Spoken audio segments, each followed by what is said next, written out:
time, anything they cannot explain, they say he was bewitched. So if you read the story with me, you will see that the angels keep coming to him each time he climbed the mountain to throw himself, correct? Okay. Okay. Yes. And then what is the angel says to him? He comforted him, right? No, how he comforted him? What he said to him? There's a sentence.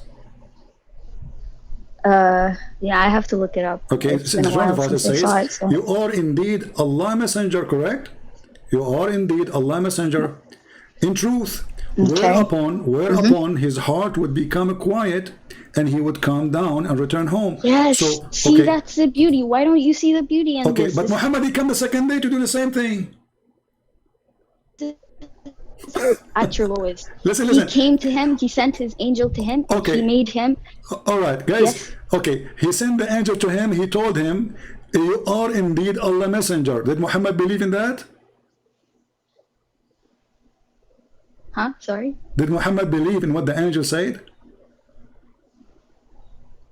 Yes, of course. So why he comes? So why he comes second? Okay, why he comes second day to kill himself again, and the third day, and the fourth day, and the fifth day? Is that a joke? If Muhammad is not mentally ill, an angel of God, hold on, an angel of God, he came to me. He said to me, I'm already a prophet. I met this angel many times. He spoke to me many times. He saw him with 600 wings. Okay, no problem. Wonderful. So why in the world he will go to the top of the mountain? Then the angel appeared to him. And then he said to him, Muhammad, don't do it. For sure you are a messenger of Allah. Muhammad, he liked it. He go back home. Second day, he woke up in the morning. He put his shoes. He put iPhone 13 in his hand. He climbed the mountain because he need the direction GPS, So he go to the mountain, top of the mountain, to throw himself again. Obviously, he's mentally ill. No, sir. Okay, you convince your son. You are not God. You are No, human. You are not God, and you convince yourself now that I am a prophet of God. So what was the problem? Muhammad himself, he don't trust he is a prophet of God. That's why he want to kill himself. Because what the angel said to him, what the story is saying. We all have doubts. Don't you have doubts? Okay, thank you very much, guys. Thank you, guys. Thank you, lady. Guys, Muhammad, he have a doubt that he is a prophet. No. You just said that. No. So Muhammad, he don't. It's obvious. It's in front of you. Listen. You can deny it. You just said it, and the story in front of you. Muhammad, he have a doubt that he is a prophet of Allah.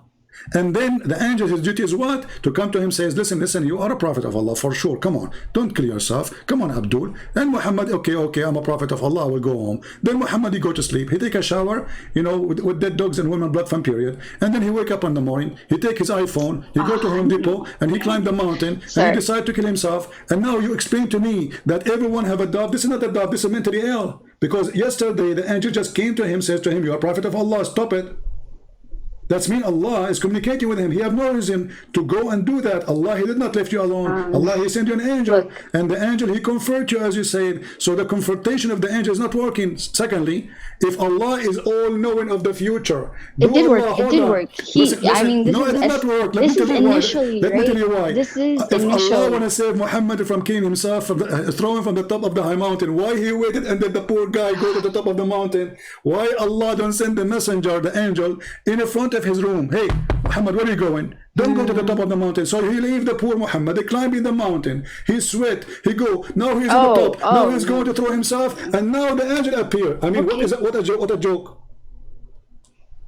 No, God comes to our deliverance whenever He feels like okay, so Allah, He come to your deliverance only when you are okay. In your so Bible, how come? Bible, see, no problem. I have no problem with God come when He want, do what He want, no problem. Yes. I'm a question. You're a prophet. You're a prophet already converted by the angel. Tell him you are a messenger of Allah. Already he received tons of chapters from the Quran. So why he's trying to kill himself? Because he's mentally ill. No, it's because let us give you more proof. Let us give you more proof. Have you ever heard of somebody? I just called you because. No, you called me because now you're in trouble, my friend. You're in trouble. Have you ever heard of somebody? He is smart and he is not mentally ill. He take a shower with dead dogs and women blood from period, and stinky garbage? Oh no. What no? I'm not gonna talk about that. Why are you going to talk about that? I don't want to talk about because that. Shameful. Obviously, Muhammad is mentally ill. Because a person he have no mental issue, he will not go and jump in such a place. This is why you don't want to talk about it.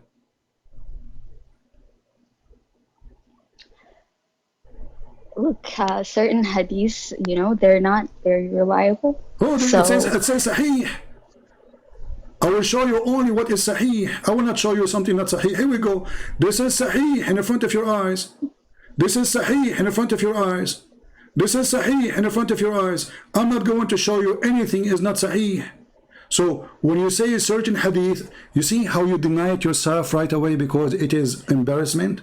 So what you do, in order to get away from the madness of your prophet, you jump to a conclusion saying, oh, I'm not going to accept this. Even in my book, it says Sahih. okay. Well, look, for that, the circumstances are not clear to me. Maybe there was a reason why. Why? Okay, maybe there was a reason. Maybe there was a reason why he felt like. My friend, you see, if there is a reason, people, they will ask him for the reason. He will give them the reason, and he did. They ask him, why you are doing this? He gave the reason. You see, I'm not, I don't want to insult you. I don't want to put you down, but I'm trying to speak to you in any language you like. They ask him, why you are doing this? They ask him, and he gave the answer. He says, so what? Water is always pure, but who believe in such a garbage? Water is always pure. This is a small body of water. It's not running water. It is a dry. I think, okay, could you agree with me that maybe this isn't like quite literal the way we understand it? Maybe this is a sort of my friend, what representation. It says listen. A representation of the fact that, you know, water is purifying. You know, like no. Water is holy, this water it's is not going to purify you. This water will make you more dirty, because you see, your prophet, he said in a different hadith. No, but spiritually, if a dog, what spiritually? Muslims don't have anything spiritual in the whole Quran. You can search, you will see no that's spiritual a lie. things. Okay, that's a lie. What are you saying? Okay, I will challenge you. I will take your challenge to show me the spirituality in Islam. You will see none. All your Islamic practice is ritual, no spiritual. From kissing the black stone, from going around the Kaaba to doing Hajj. Dua is not a spiritual. It is a ritual. How? Because How you have to say it in certain way. You have to say it in certain way. You have to say it in certain time. You have to say it and repeat it in certain way. This is not dua. Is something you say from your heart. Not somebody telling you what to say. We don't have now to. Listen, we will go there. Okay, like, you know, may Allah kill the Christian. This is spiritual, right? Oh, Allah, don't make us the same as the Christian and the Jews, the lost Christians and the cursed Jews. This is what the Quran is saying. So this is a ritual. This is not ritual. This is evil. Focus with me. So now your prophet jumping in the dump water. There's dead dogs and women blood from period, and you come to me and you say this is spiritual. Explain. I'm telling you that maybe we don't have to take it very, like, this story might be. There's that dog. No, okay. Don't tell me the word maybe. Please. You know, I want to listen to you. I want to listen to you. But I don't want to talk to someone, have a brain of a kid. I respect you, you're an adult, and speak to me as an adult. Don't tell me maybe. Is it maybe, or yes. Is it maybe a dog, or it's a real dog? It's maybe women blood from period, or it is a real blood. Okay, does Jesus in the Bible talk about parables? Like, you know, he gives examples. This is not a parable. Like, this guy is jumping. He talks about. Don't jump, please. Does it say this is a parable, or it say this is a true story? They found him taking a shower with dead dogs. If it says a parable, I'll accept. I'm not making things up. There's a story in front of us. They said to him, are you doing this? Read me carefully. Abu Dawood, I heard Qutayba and Sa'id saying, I asked the person in charge of the well. Actually, let's go to the part. Hold on, I jump here. I heard that the people asked the Prophet of Allah, water is brought to you from the well of Bida'ah, is the well of which dead dogs and menstrual clothes and excrement of people thrown in. Muhammad, he says, water is always pure. More story here. Maybe when he says that one, it was said, oh Allah Messenger, shall we use the water of Bida'ah to perform ablution, which is menstrual rags and flesh of dogs and garbage dumped in it? He says water is always pure. Continue. It was said, O Messenger of Allah, you perform wudu. He performed wudu there in the well. Okay, I've read it. I've read it. I've seen the slide. So is that ritual? Is that a spiritual or this is physical? Okay, I'll be honest with you. I don't know how to justify this. I don't know. I can. So, he's crazy. This is an act of a crazy man. Muhammad, he have a drinking water in his house. No, don't say that. Don't Muhammad, he have a drinking water in his house. Do he drink from the same water? No. Okay. So why he's doing this? Okay. So I haven't found a reasonable explanation for this. You don't have a reason. You cannot, because obviously he's mentally ill. But for me, at least, you know, like I can give you what I think, right? I'm not gonna claim that this is, you know, like it's the understanding of every Muslim. First of all, when I'm calling here, you know, I'm calling on behalf of me. I don't want people to think that, you know, like I'm speaking for everybody. But for me, the way I understand it is that this might be a parable of sorts where he's talking about maybe the purifying nature of water. Maybe this happened when he was under the practice of a black magic. Okay, I want to move away from this because I claimed that I don't know, so I just want to move away from it. Okay. I think I've addressed what I wanted to. I have told you that, one more thing. I want just to make it more clear how much you understand of your religion. Is Muslim women are allowed to see people in the street if they are dressed nothing? Wait, what do you mean? Like, should you cover your eyes when you see a man, or you can see a man? You should lower your gaze, but I mean, you're allowed to watch. What do you mean? Like, you're supposed to see people, yeah? Okay, I'm asking you. You lower your gaze. You're not supposed to look lustfully at other people, but you can watch people like a normal person. So. All right. So you cannot do that. If you do that, what does that mean? If you do such a thing, you look closely on those people. If a man he see a woman and he look at her in a very bad way, and she is not his, is he a bad person? It's not advised, yeah, but what is that? Is it he's a bad or he's a good? We have to control our lust, is what I'm trying to tell you, right?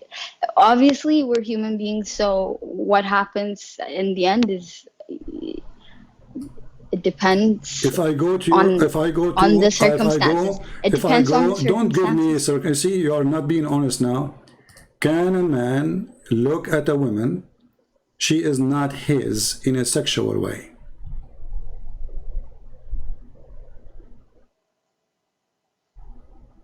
Wait, sorry? Could you repeat that question? Can a man look at a woman in a sexual way? Just looking, he's not doing anything. And he like what he's saying. We should lower our gaze and we shouldn't look lustfully at others. So a man, he should not look at a woman. If I'm sitting in front of my home and a woman walk by, I should not look at her in any way, have lust on it, correct?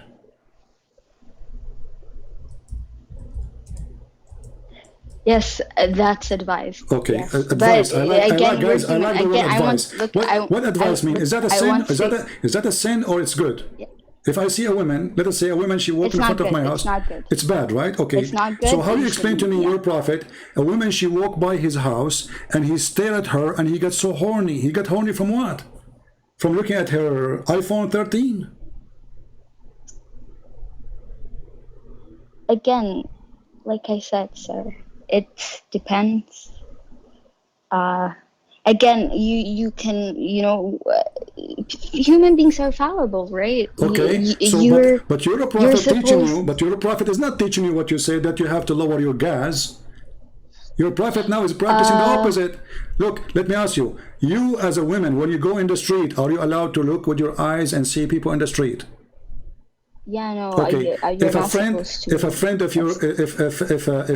of your husband, he's a nice person, he come to visit you, and you are wearing the hijab, are you allowed to see him? And your husband is there. No. Your husband is there. You can see him. Yeah. You can or you cannot. Just look, in general, you're not supposed to lustfully look at any people. You're supposed to lower your gaze and have pure intent when you interact with people. What if your husband, friend, he is blind? Is it okay if you are in the room not wearing hijab?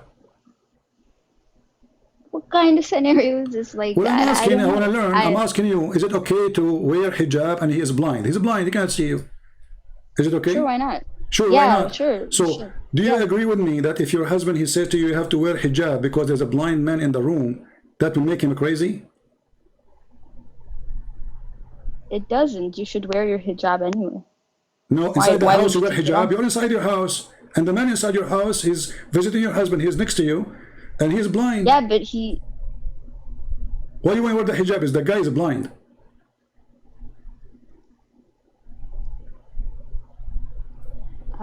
Well, because he's not mahram, right? So he at the end of the day should wear hijab. He cannot see you. The hijab, the purpose of the hijab, to prevent him from seeing things he should not see, correct? The purpose is modesty. No, the purpose is he cannot see you. He should not see things is forbidden to see. I don't know where we're going with this. I'm asking so confused. You. Okay? I want to see how much honest. I want to see how much honest you are. So if you have the cousin of your husband, he's coming to your house and he is blind, and you are sitting next to your husband. You're not alone. I'm not going to be alone in the room. I'm saying you are with your husband in the same room. Let us say living room. If there's anyone who's not mahram to you, you have to wear your hijab. That's what I know. The guy is blind. That's what I'm telling you. The guy is blind. Should you cover yourself in front of a blind guy? You know, why should you follow different rules for different people? I'm not asking you for different rules. I'm not asking you. The purpose of the hijab. You see, my friend, you are being hypocrite now. You are being hypocrite. Just because you don't want to see that your prophet is mentally ill. A man, he came to visit Muhammad, and this man is blind. And he ordered his wives to cover themselves. I asked you, can you see people? Can you walk in the street, see people? You see, right? Mm-hmm. Okay. Yeah. Do you watch TV? Yes, you do. There's no different. The person in the TV, he cannot see you. You watch a movie, the guy, he cannot see you. And you are not wearing hijab. You are wearing whatever clothes you have. So now it's okay because he cannot see you. So your prophet, he come with a conclusion or logic because his wives get him busted. Mm-hmm. He ordered his wife to wear hijab. The guy is Ibn Maktoum. He is a blind man. He come to visit Muhammad. He told the wives, cover yourself, cover yourself. The wife, they said, cover yourself from what? He is a blind man. He said, oh, well, he is blind, are you? Based on this, Muslim women, they should not see any man. So if hijab mean that a woman, she cannot be seen, that's mean Muhammad is a fool. Because the man, he cannot see her. He's a blind, totally blind, born blind. If the hijab mean that even a blind man we have to wear in front of him, that means Muslim women, they cannot see any man, including a blind man without hijab. And this is totally stupid. Because the purpose of the hijab, that is someone, he is a stranger for you, not like your brother or your father. He should not see your hair because it's a private part, which is very funny. So now the man is blind. They will not talk. Muhammad, he is not even talking. He said he cannot even recognize us. He do not know us. He never saw us. He cannot recognize us. So he will not even notice we are here. He says, oh, he's blind. Are you blind too? This is an answer of a crazy man, not of a man who have any logic. Not a man who have because his wife got him busted. They gave him an answer which is showing that he's stupid. Well, he's blind. Why do you want to wear hijab? So now I ask all Muslims, if you are truthful, follow the Prophet of Islam, then you should not let your wife go in the street. Actually, you now are committing sin according to Islam. Isn't it your Prophet? He says your voice is a awra. Your voice is a private part. The women, she have 10 private parts. No, yes, it is. You can talk to anybody. Like, there's no... See, you're making up stuff now. Okay, hold on. Guys... Okay, but... What? I don't understand. First of all, I don't agree with what you just said, all of it. You know, do you want me to show you? Do you want me to show you a video of a sheikh in English? Huh? Look, CP, I came to answer You your could not question answer about anything. Thank you very much for calling. Anyway, but I can show you the fatwas, you know, which is proving that you are. And not only that, you know, if you want to speak to a Muslim woman, you have to talk to her from behind the hijab. And look what you said. You said it's wrong for a man to look at a woman she is not his. Your prophet, when he went to SOFYA, sorry, to Zainab, he went to the house of Zainab when Zayd was not there. And he said to her, Subhanu mu'allif al-qulub, praise be to Allah, the one who made my heart flip for you. So your prophet, your God Muhammad, he go to the house of his own son wife, and he flirt with the wife when the husband is not there. And who is the one reporting those stories for us? You Muslims. Is that correct? Sorry, look. I'm making things up. No, I've read that. I've seen it on your live. No, don't tell me I see it in my life. Is it in your book? I struggle. Okay. Is that true? I struggle with that story. I don't know. I don't know what this is about. You know, I'm not what do you mean you don't know? You see, my friend, listen. You have to be honest. You struggle with this story because this guy he is teaching you supposed to be decent. Then he himself is the last one to be decent. He go to the house of a man. He's married. Regardless his wife like him, don't like him, she is his wife. So Muhammad, a woman, she walked in front of him, he got horny. A woman in her house, she is not doing anything wrong. She is in her house. And she opened the door for someone, supposedly he is the father of her husband at that point. So again, she did nothing wrong. And look what your prophet do. He go to the house of the man, he flirt with the women, and he said to her, oh, praise be to Allah. Even he used the name of God. He abused it to make it lawful for him to flirt with married women. How even you insert the name of your God there? Aren't you ashamed? How you say praise be to Allah for a woman she is married? My heart flip for you. Allah, he make it a flip for you. And then he made a verse in the Quran saying, Allah, he told me to tell you. Why do you want to divorce you liar? A second ago you were in the house of the guys flirting with the wife. When the husband he came back, the wife she told him, your father was here and he said this to me. The story says Fatina Zayd. He got it Zayd. He went to his father's house. He said, Father, I want to divorce her. He knew that there is a relationship between them. And look how bad this wife. She did not say to him, shame on your father. Look what he did. She loved it. Because why she went and married the poor man who was adopted? He was just a slave. And she will not have the king. So she loved the opportunity. She will be the toy of Muhammad. She will be spoiled. Can you answer this? Isn't it this is a behavior of a person he is mentally ill? He's mentally ill. A person who have a brain. Let us say, for the sake of, you know, he's a true prophet or not. Let's say he's not a true prophet. But if he have a little brain, he will not do this because obviously this is wrong. Maybe, you know, maybe there is a wisdom behind this story. That, there's a wisdom. Guys, there is a wisdom to go to the house. Okay, I go to the house of the Rocks. All the Rocks. I don't mean to insult you. No, it's for me to ask. You see, you keep saying don't ask because you're trying to protect a filthy man. So you are saying now, a man, he go to your house, and now you are in the house of your husband and you are married, and this house it claimed to be a long beard sheikh, and then you open the door for him, trust in him, and he said to you, may Allah, he made my heart flip for you, and you say there's a wisdom behind that. No, I'm not. I'm saying that maybe there's something we're missing in this story. Missing? I have the whole story in front of you. I'll openly admit that this story doesn't make sense to me. Like, I don't think it's right. But the fact of the matter is, we don't have the wisdom of God. So I don't know why. God, you have no wisdom. I don't want to use a language which is not fit to speak to a lady. But obviously, Aisha, she got him busted. She said, Inni ara rabbuka yusari'u ila hawaka ya Muhammad. I see that your God, he ran into your temptation, Muhammad. So this God, he always in the service of the private part of Muhammad. And Aisha, she got him busted. Why does God, he always run into temptation? Look, this is Aisha. This is Aisha. This is not a Christian woman. She said she noticed Muhammad. He made a verse saying any woman she give herself to the prophet to do what with her? To have sex with her. What kind of a prophet? He need women. Already you have many women. Why you are making a verse says any woman she wish to give herself to the prophet? And then Aisha, she said, it seemed that your Lord hastened to satisfy your desire. Aisha, she is not a fool. She knew that her husband is a fraud. I don't think it's this.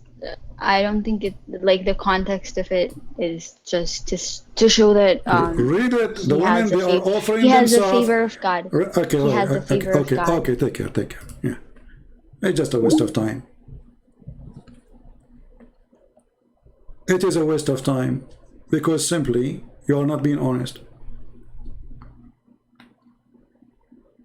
A prophet of God who believe in God, he teach people decency, yet he is the last one to be decent. And how he teach people decency? You can go and rent a woman for 3 days. He teach people how to clean themselves, and how he clean himself, he go and jump in the dirty water, have dead dogs and women blood from period. He claimed not to be a thief, but all his religion start by theft. Even his marriage to Khadija was by making the father drunk. This is in your Islamic books. And they made him dress clothes when he is sleep, drunk.